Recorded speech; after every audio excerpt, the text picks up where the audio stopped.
Nag-aarado na yun si brother. Bitaan mo na lang sir pag ano.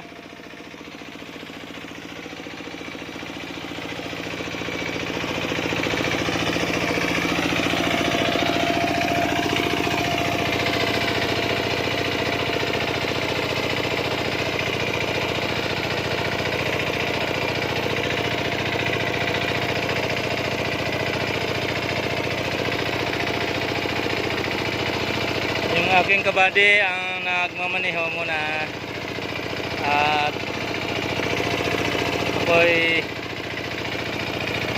nagbibidyo. Yan. Sa umpisa mga brother, talagang mahirap kasi hindi natin ito nakasanayan eh. Kaya medyo kailanganin. Pisel sir, pisel. Pisel sa kaliwa. Dito. Yan. Okay, ikot lang. Pisel pa.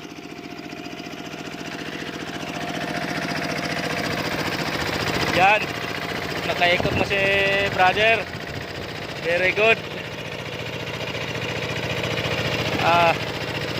Mahirap talaga gamitin ng hand tractor pagka hindi ka sanay. Maangat. Yan. Dadalhin ka niya sa bigat. Pero walang bagay na hindi matutunan pagka interesado ka. Yan. Okay. Nice one.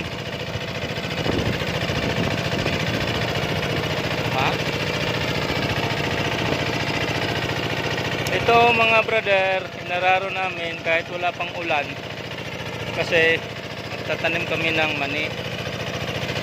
So ang proseso, palambutin ng lupa. Ito binubungkal pa lang.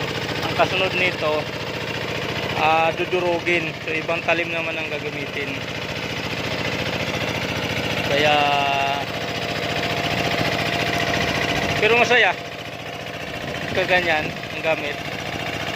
Masaya siya.